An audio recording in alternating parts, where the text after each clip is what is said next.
One aloe plant sitting completely frozen for 8 months. Same species, same window, same water schedule. The one next to it exploding with 7 new pups in under 10 weeks. The only difference between them costs less than $1 and it's already sitting in your kitchen cabinet right now. Not a fertilizer, not a grow light, not some rare imported soil mix. Something you've probably walked past 100 times while cooking dinner. By the end of this video you'll know exactly what it is, exactly how much to use, and exactly when to expect those first tiny pups to break through the soil. But first you need to understand why your aloe has been stuck this whole time, because it's not your fault. If your aloe vera has been sitting there looking the exact same for months, you have not been neglecting it. You've been following advice that sounds reasonable but is quietly working against you. Most people are told to just wait. Aloe is slow, they say. Be patient, they say. And so people wait, and nothing happens. Here's what's actually going on underground while you wait. Aloe vera produces pups from lateral buds along its root system. For those buds to activate, the root zone needs 2 things at the same time: clean, oxygen-rich soil, and a very specific microbial environment. Most potted aloe plants don't have either. Overwatering, stagnant moisture, and dense potting mix create the perfect conditions for something called root zone fungal buildup. It's microscopic. You won't see it on the surface, but it coats the fine root hairs the plant needs to absorb nutrients. When those root hairs are compromised, the plant shifts into pure survival mode.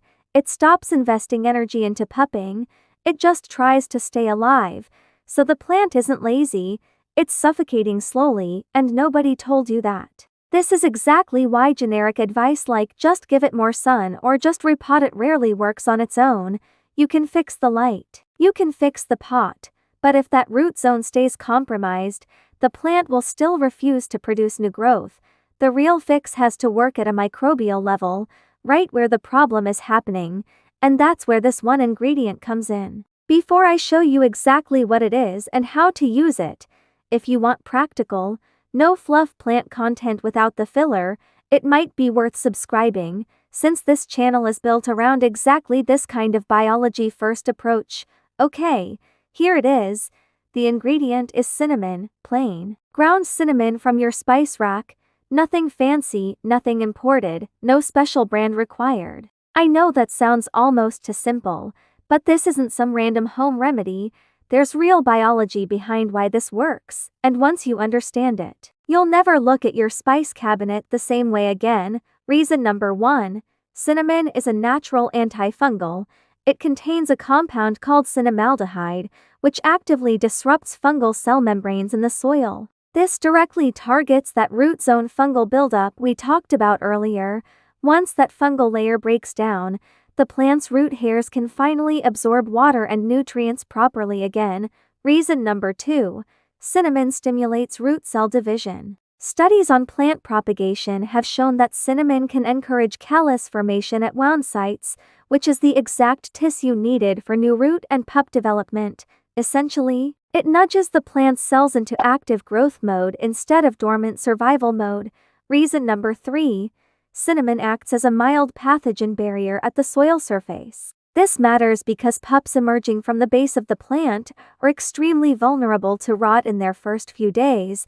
A thin protective layer reduces that risk significantly, giving new growth an actual chance to survive instead of dying before you even notice it. So this isn't magic.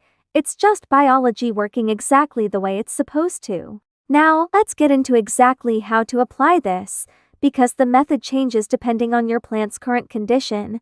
Method 1 is for a healthy but stagnant aloe. This is a plant that looks fine, has good color, but simply hasn't produced any pups in months. Start by gently loosening the top inch of soil around the base of the plant, being careful not to disturb the main roots. Sprinkle half a teaspoon of ground cinnamon directly onto that top layer of soil, focusing around the base where pups typically emerge. Water very lightly, just enough to let the cinnamon settle into the soil without flushing it away. Then wait 7 days before doing anything else. During this window, avoid the urge to add fertilizer or move the plant. since you want the root zone to stabilize without added stress.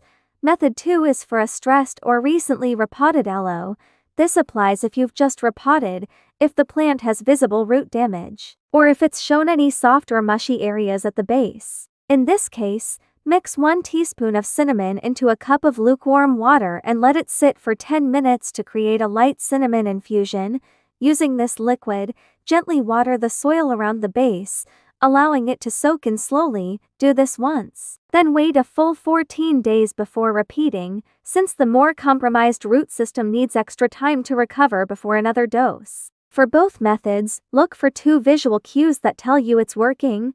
First, the soil surface should look drier and more crumbly within a few days, which means the fungal layer is breaking down properly.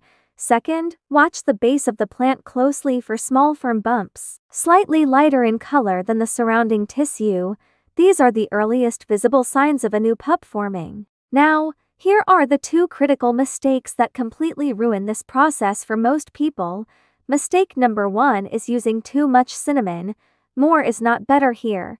Excess cinnamon can actually dry out the soil too aggressively, which stresses the plant instead of helping it. Stick strictly to the measurements given, and resist the temptation to add extra for a stronger effect. Mistake number 2 is combining this with heavy watering. Cinnamon works best in a drier root environment, since fungal growth thrives in constant moisture.